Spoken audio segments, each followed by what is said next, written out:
L-ammont ta' fondi li stat membru fl-Unjoni Ewropea jirċievi huwa kalkulat fuq l-ammont ta' ġid li jiġġenera l-pajjiż.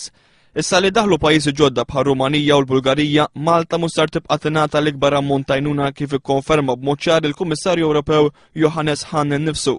Il-Kummissarju Ewropew Johannes Hahn wasal f'Malta biex jgħidilna li pajjiżna bejn l-2014 u l-2020 mhux se jibqa' jieħu l-fondi massimi tal-Unjoni Ewropea imma se jimxi f'objective ieħor, Objective 2.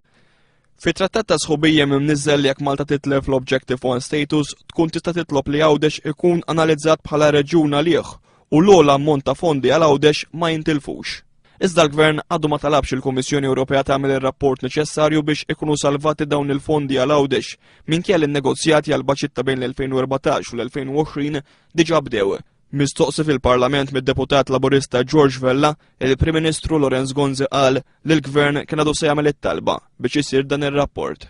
Dan l-istudju għadu ma sarx u nemmen li allura ninsabu daqsxejn tard biex pajjiżna jagħmel dan ir-rapport, l-Unjoni Ewropea tagħmel dan ir-rapport u fl-aħħar mill-aħħar dan ir-rapport juri li Għawdex għandu bżonn jieħu l-fondi massimi biex bejn l-2014 u l-2020 Għawdex jibqa' b'Objective 1 status.